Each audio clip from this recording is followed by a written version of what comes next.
Muchachos, muy buenos días. Nos encontramos en la segunda sesión sincrónica. En la primera sesión abordamos temáticas de la lección uno y 2. Hoy vamos a abordar temática concerniente a la lección número 3. El día de hoy vamos a hablar sobre un tema muy importante. Vamos obviamente la sesión sincrónica que nos convoca es parte de la guía de aprendizaje de criminología. Entonces, en sesión anterior habíamos abordado todo con respecto a, todo con, todo con respecto a eh, las nociones y los elementos que estudia la criminología.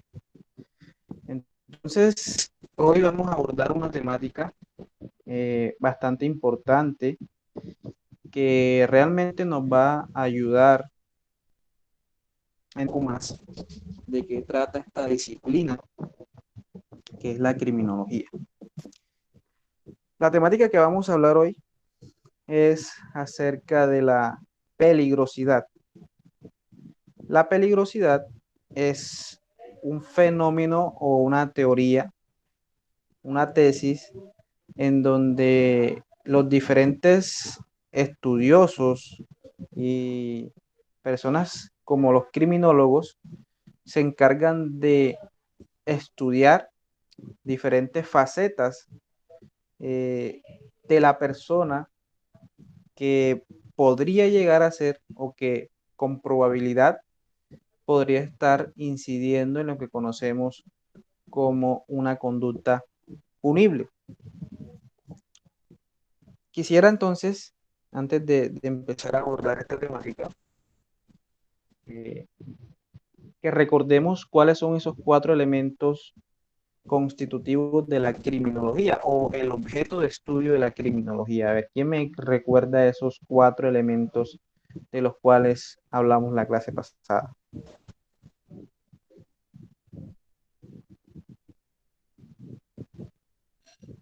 ¿Qué me dice género?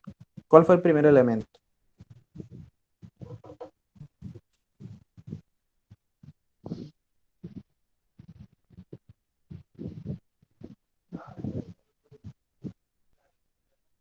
Muchachos, ¿me están escuchando?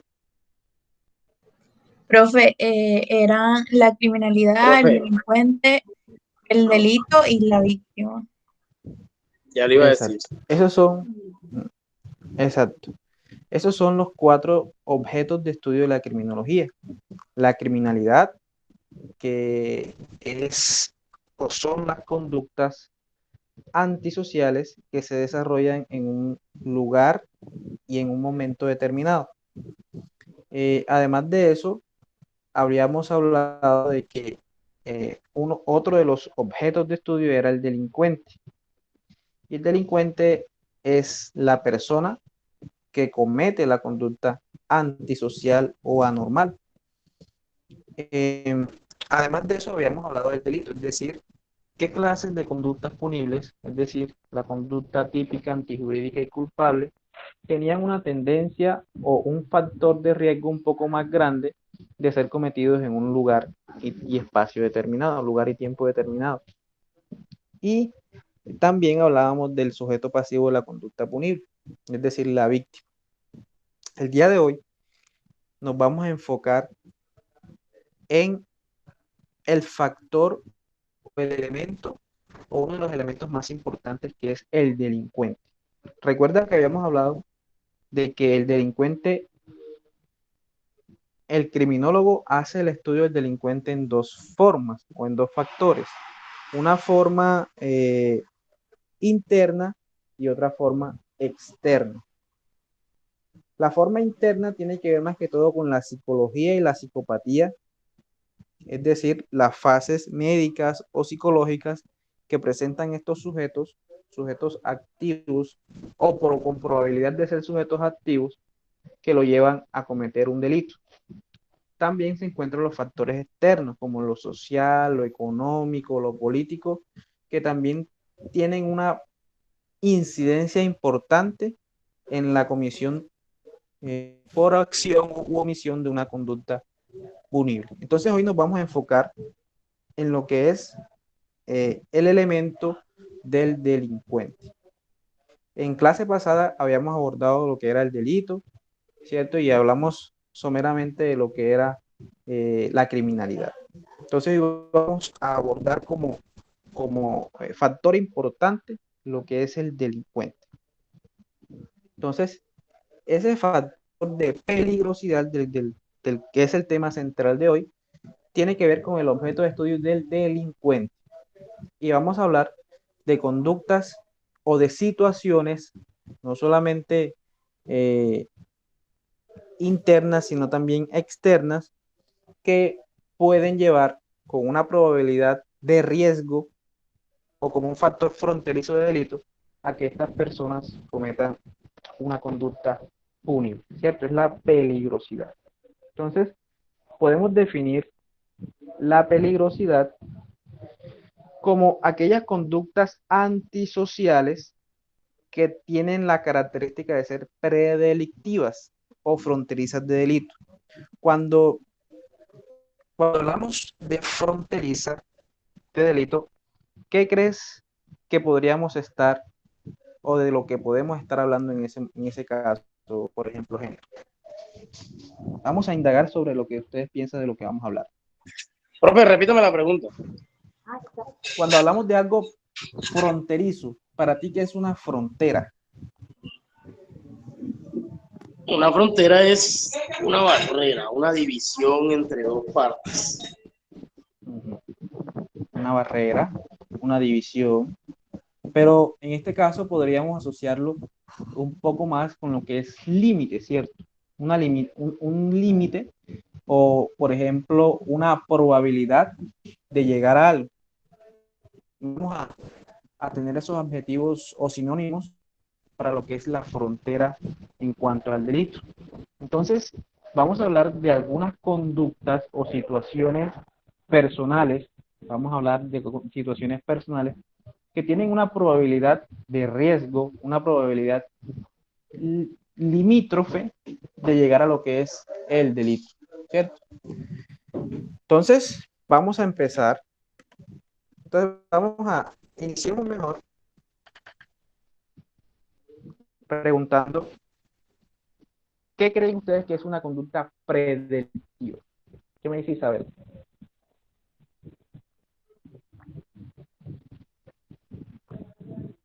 A ver.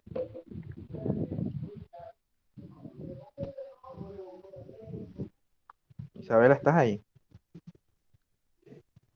Sí, te iba a decir que se escuchó entrecortado, solo entendí conducta pre. Predelictiva. ¿Para ti qué es una conducta predelictiva teniendo en cuenta lo que habíamos hablado sobre el límite o la frontera del delito? ¿Será lo mismo?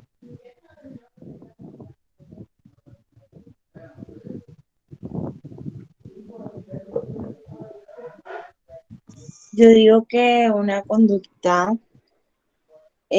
pues, es como, bueno, lo que acabaste de decir es como algo que se ve que va a realizar la persona. No sé. ¿Qué me dice María Camila?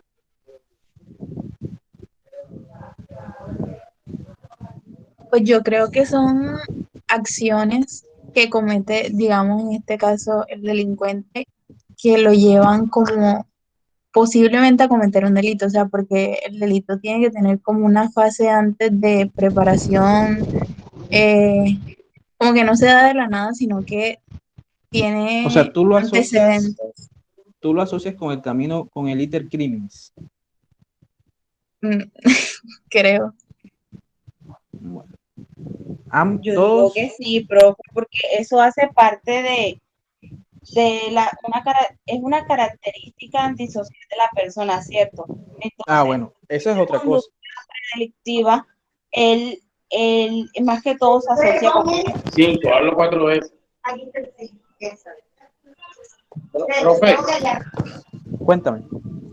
una conducta predelictiva es como el proceso de organización, de es como proceso intelectual del delito.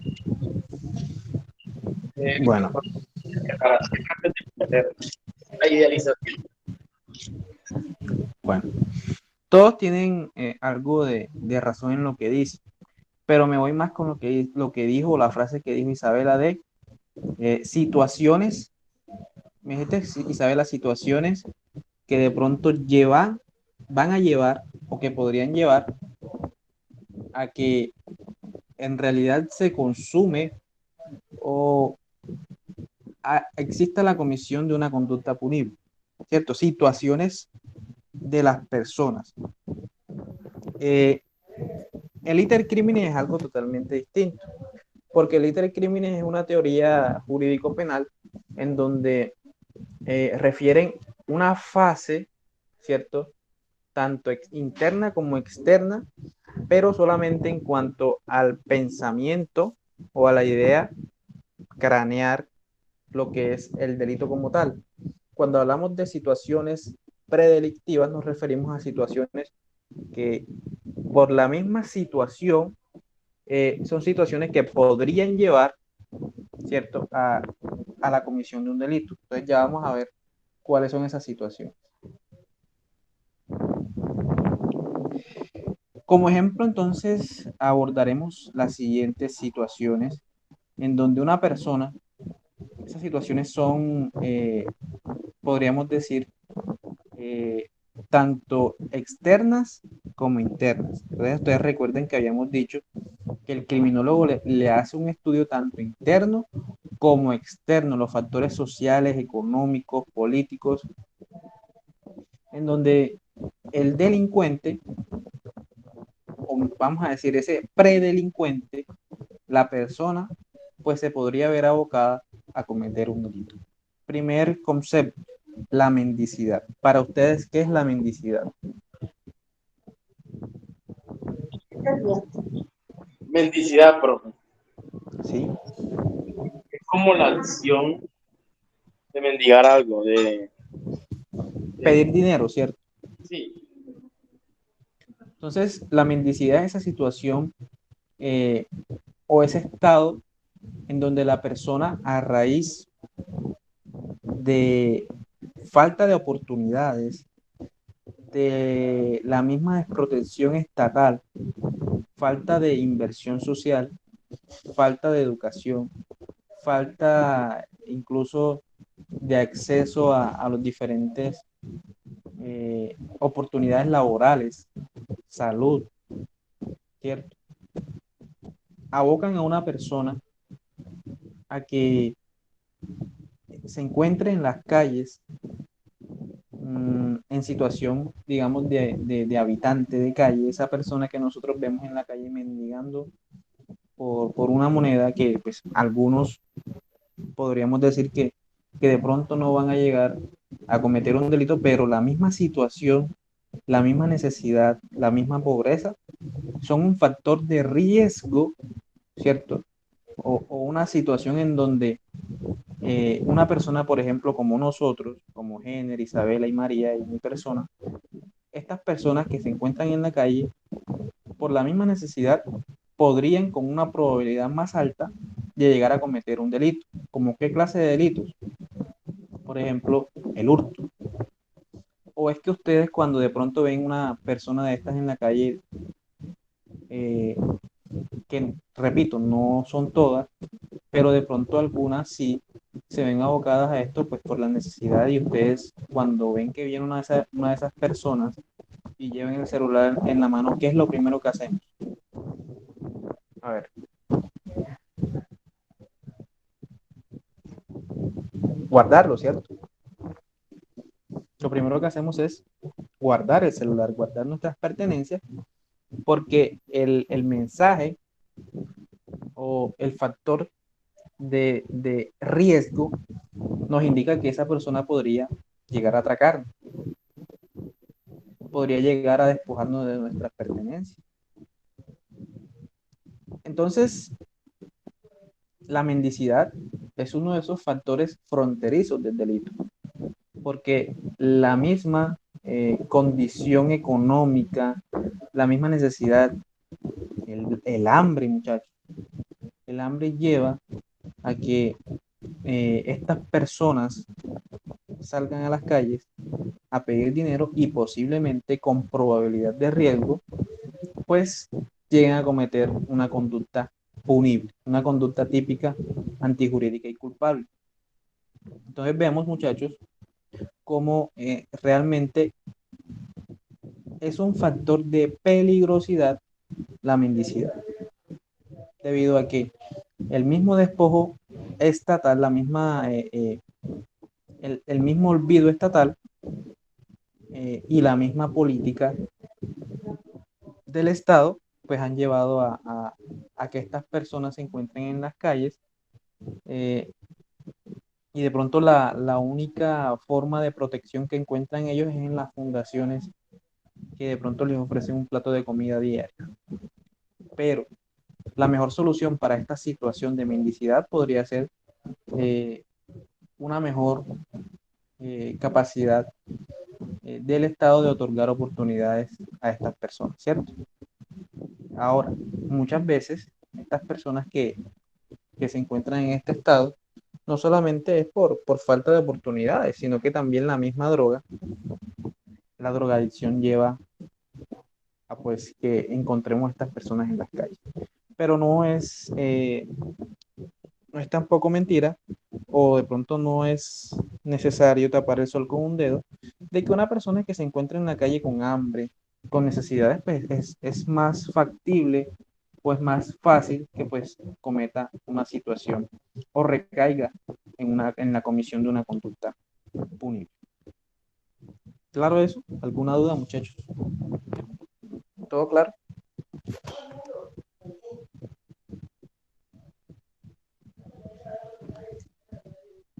¿Sí? ¿Me escuchan, chicas? Sí, profe. Bueno.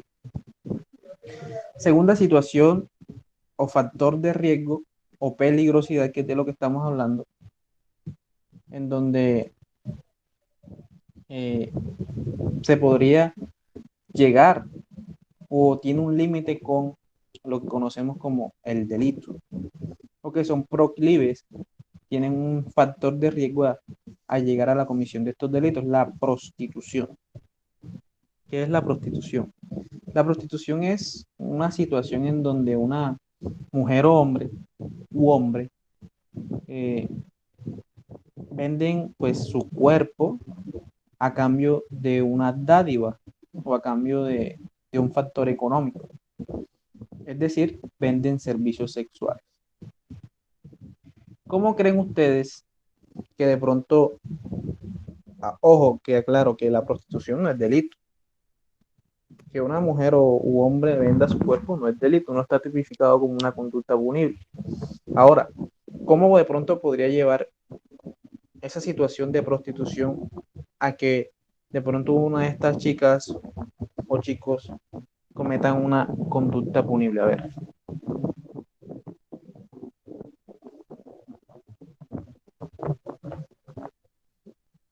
¿quién me da un ejemplo? A ver.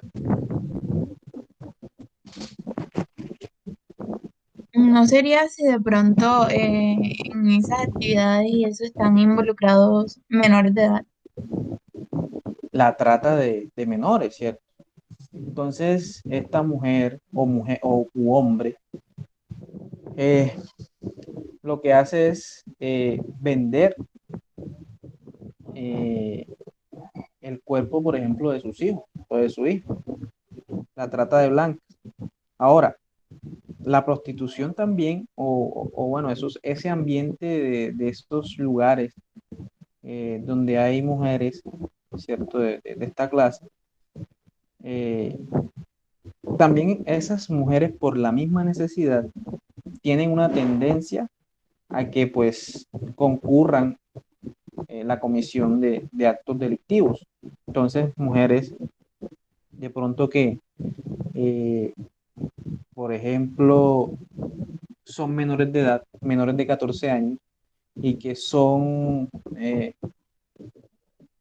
vamos a poner esta frase para que no suene tan feo, son obligadas, entre comillas, pues a vender su cuerpo, ¿cierto? Eh, aunque ellas consientan, aunque ellas consientan la venta de su cuerpo, sabemos que eso es delito porque hay una comisión, hay un delito, hay una conducta punible que prohíbe el acceso carnal o los actos sexuales con menores de 14 años. Entonces, eso por un lado. Otra cosa, estas mujeres venden su cuerpo por necesidad.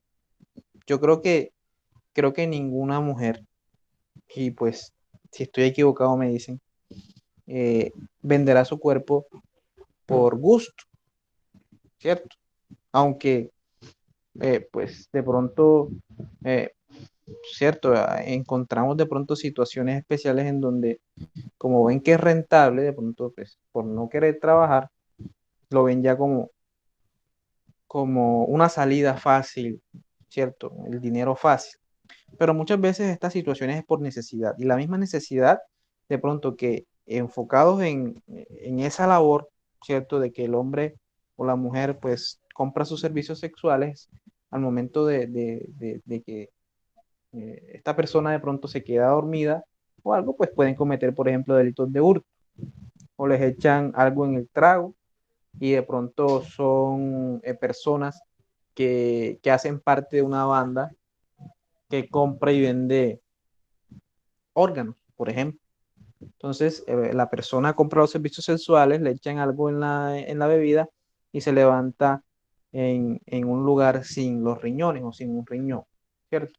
Todo esto, muchachos, vemos que la prostitución y estos lugares donde se encuentran estas chicas y chicos, podría ser, ¿cierto? Para no de pronto estigmatizar, eh, son situaciones que realmente tienen una probabilidad un poco eh, más fácil de llegar a la comisión de un delito como el que estamos hablando, de hurto, de trata de órganos, eh, incluso en la situación de mendicidad también puede llevar al homicidio también, por ejemplo, ¿cierto? Va a hurtar, también comete homicidio. Entonces, vemos también cómo esta es una situación, un factor de riesgo. Y obviamente, tanto la mendicidad como la prostitución eh, necesitan de una labor estatal, de una inversión social con el fin de, pues, con la probabilidad de que podamos, no digamos acabar, porque eso nunca se va a acabar, pero sí de mitigar esas situaciones que llevan o con una probabilidad de riesgo a la comisión de conductas punibles. Entonces, estamos hablando aún de factores externos, ¿cierto? Factores externos. Siguiente factor de riesgo, el alcoholismo. Es decir, esa situación en donde nos encontramos bajo los efectos del alcohol. El alcohol es vamos a decir que es una sustancia que pues lo que provoca en el ser humano es una sensación eh, de pérdida, ¿cierto? En algunas veces de pérdida de la noción de lo que se hace. Y como perdemos la noción de lo que hacemos, hay una probabilidad un poco más alta de que nos veamos abocados a la comisión de un delito. O cuando una persona, por ejemplo, mezcla lo que es el alcohol con la conducción, hay una probabilidad, un riesgo más alto de que esa persona cometa, por ejemplo, un homicidio culposo, ¿cierto? Entonces, el alcoholismo es una situación en donde nos encontramos bajo una inimputabilidad transitoria. Hay dos clases de inimputabilidad. ¿Cuáles son esas dos clases? A ver, ¿qué me dice María Camila?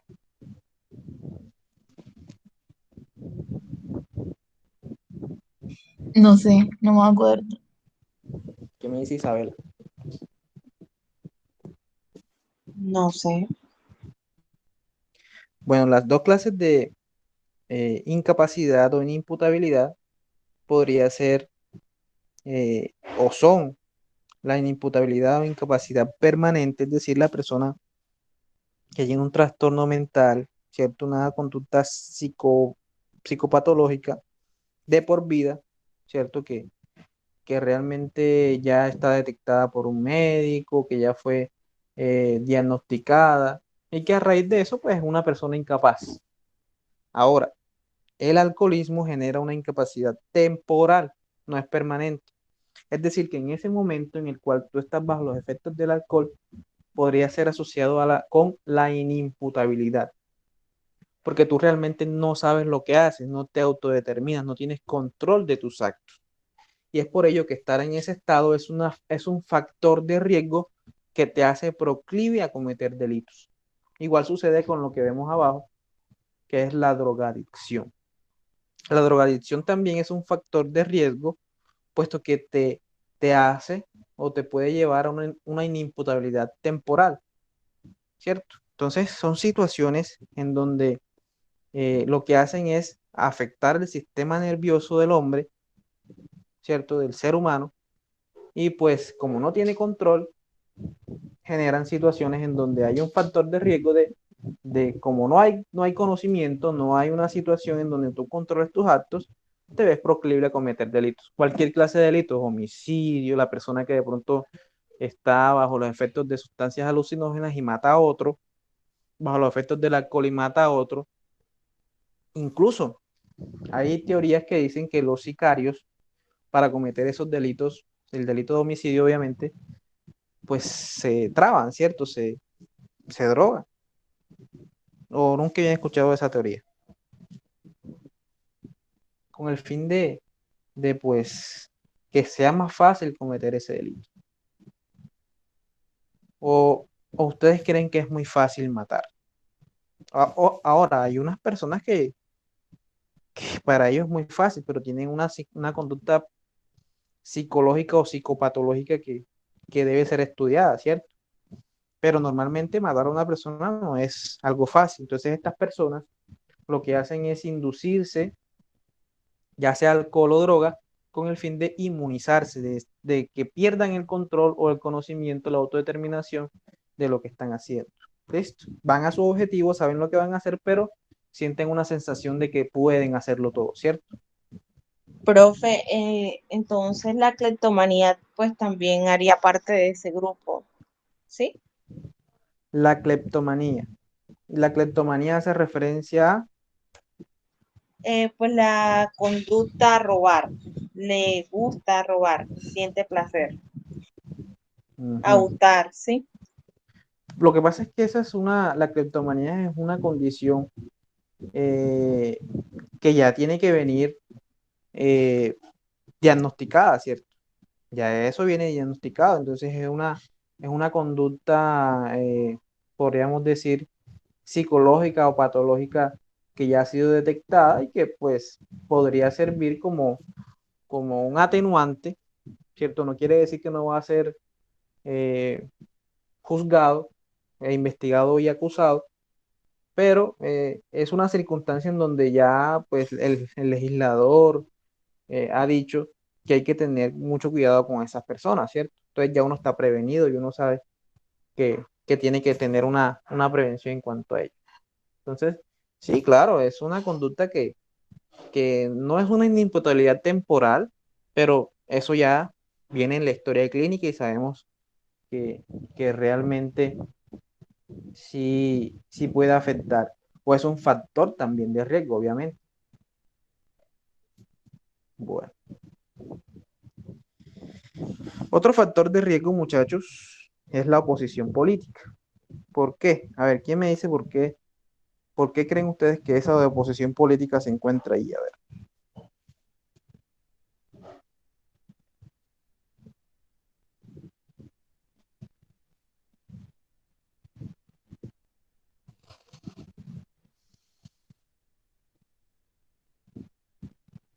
Bueno, Yo creo que sí. hace parte de ese grupo porque a veces esos grupos políticos son muy centrados en su objetivo o también podrían decirse que son como cerrados, ¿cierto? Ujú. Entonces, ellos como, pienso yo, no sé, sienten la necesidad de obstruirle el camino al otro equipo, al otro oponente o al otro partido político. Exacto. la posición política puede generar o puede llevar a cometer delitos. Entonces, estas personas representantes, recordemos que hay una política buena y una política mala. Digamos que la política mala es por el mal uso que le dan, pero realmente la representación, ¿cierto? Tener un representante no es malo, sino que no hemos aprendido a darle un buen uso a esa representación que pues la misma Constitución pues trae consigo. Entonces, eh, la misma rivalidad política puede llegar a generar de pronto que como no nos gusta la posición del otro, no nos gustan las ideas del otro, nos llevamos muy a pecho eso y hay situaciones en donde llevamos al extremo de cometer delitos, ¿cierto? Para sacar del camino a esa persona, por ejemplo, homicidio. Entonces mandan a matar o mandan a cometer cualquier clase de delito en contra del contrincante político.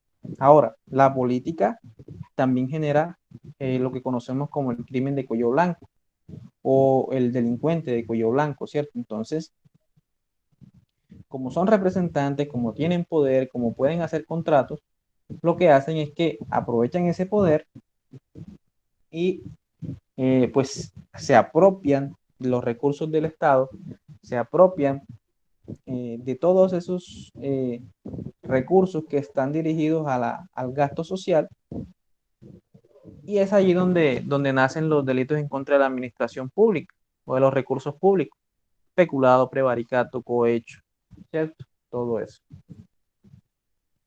La vagancia. ¿Qué diferencia creen ustedes que hay entre la vagancia y la mendicidad? A ver.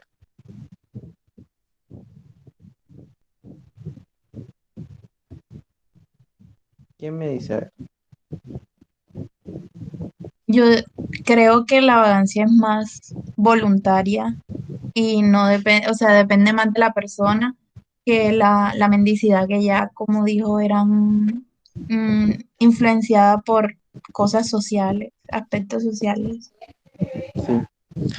La mendicidad más que todo es la situación en donde tú te ves abocado por falta de oportunidades a salir a la calle a pedir dinero, a pedir comida, ¿cierto? Esa persona que tú ves en la calle en situación, valga la redundancia de calle. La vagancia es la situación de no tener oportunidades, de estar en tu casa, ¿cierto? Pero que te llega una oportunidad, ¿cierto? Una oportunidad no muy buena, como te doy un ejemplo. No eres un delincuente, pero llega a tu casa una persona que sí es delincuente, integrante de un grupo armado y te dice, no estás haciendo nada, vente a hacer algo, vamos para una finca, vamos para un sitio y pues haz parte de estos grupos, del grupo de nosotros. Sí me hago entender, entonces son situaciones en donde si tú estuvieras haciendo algo, si tú estuvieras estudiando, si tú estuvieras trabajando, distribuyendo tu tiempo en algo realmente productivo, no tendrías que verte abocado a de pronto a ser parte de estos grupos delincuenciales. Esto entonces son situaciones en donde realmente eh, nos vemos abocados o se ven las personas abocadas a falta de oportunidades, no van a la calle a pedir dinero, pero sí se integran a grupos armados, a grupos delictivos, pues con el fin de, eh, obviamente, de delinquir, ¿cierto? Entonces, estos muchachos son factores que realmente llevan una situación de riesgo, eh, es una situación externa, factores externos, sociales, políticos, económicos, que con una probabilidad, con un límite, eh, podría ser que se lleve a la comisión de una conducta punible, muchachos. Vamos a ver, entonces ya vamos a, vamos a hablar sobre la conducta desviada.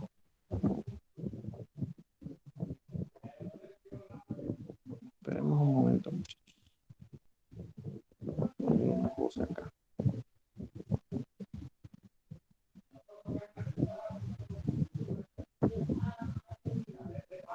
Bueno, esto hace parte entonces de la otra sesión sincrónica.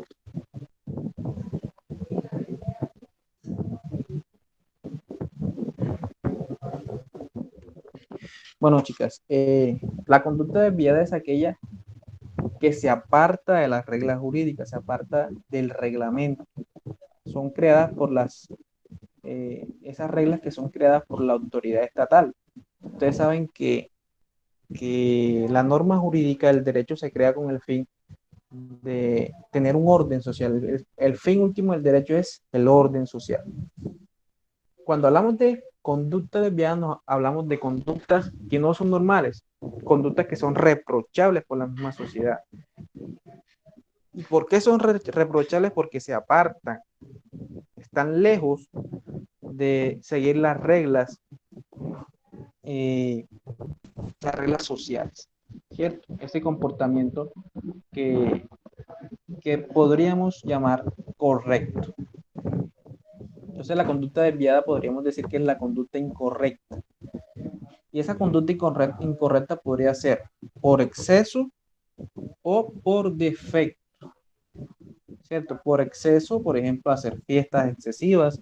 Eso es una conducta que de pronto va en contra, eh, va en contra de una situación normal, ¿cierto? Una situación normal es de pronto hacer una fiesta cada 15 días o cada mes, pero esas fiestas o las fiestas en exceso, como ejemplo, pueden llevar a provocar de pronto riñas, y la riña lleva de pronto a otra clase de delitos por el alcohol, lo que habíamos hablado, las situaciones predelictivas, la peligrosidad. Y por defecto, como por ejemplo fumar alucinógenos en un edificio. Eso es una conducta inapropiada. Bueno.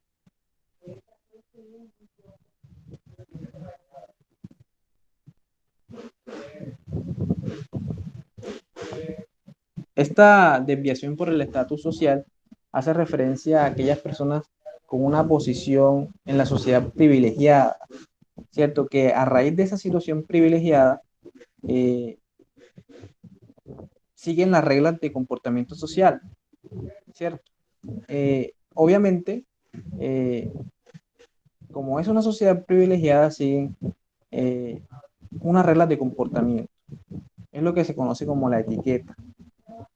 Y además, ir en contra de estas podría ser tenida en algún momento como una conducta antisocial. Es decir, si nos encontramos en una sociedad o en un estatus quo, un estatus social alto, lo ideal es que de pronto tengamos una forma de vestir acorde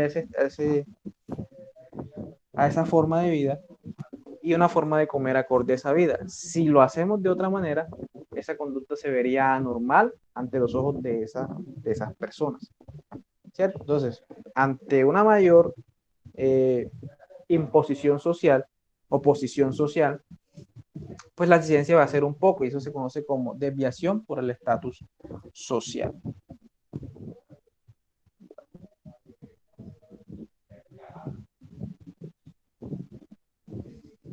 Vamos a ver.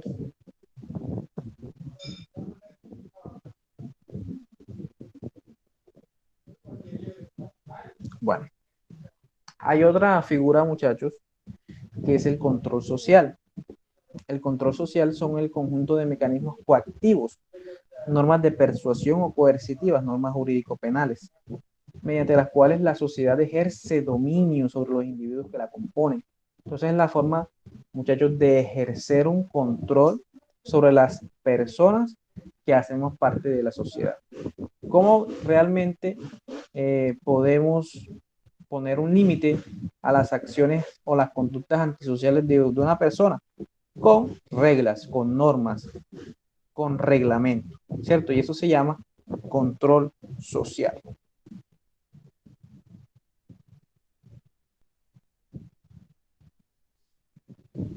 Entonces encontramos varias clases de control social. Encontramos el formal. Cuando hablamos de formal, nos referimos a las normas jurídicas, es decir, el derecho objetivo, el derecho positivo, la norma escrita, ¿cierto? Esa norma que es emitida por una autoridad plenamente establecida, el legislador. El control social informal. reglas familiares, religiosas, colectivas, ¿cierto? Lo que va más que todo con la moral. Y el control social que crea el delito, la legislación penal, ¿cierto? Entonces, esas situaciones en donde o la legislación netamente penal, la legislación penal, la prohibición que se encuentra tipificado en el Código Penal.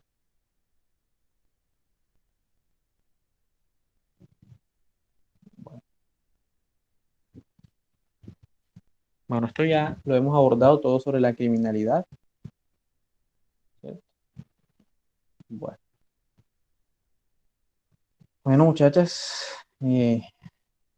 bueno, realmente ya nos queda solamente una clase. Vamos a ver si la podemos dar esta noche. ¿Qué disponibilidad tienen para esta noche? O de pronto mañana, tipo noche, porque mañana tengo clase todo el día. Creo que en la noche. Hoy, Hoy en la noche, sí. bueno, tarde, noche, ¿cierto? Mejor. Sí. Bueno, ahí estamos cuadrando. Muchachas, es un placer haber estado con ustedes. Nos vemos en la próxima clase. Ok, gracias. Hasta luego. Hasta Gracias. luego.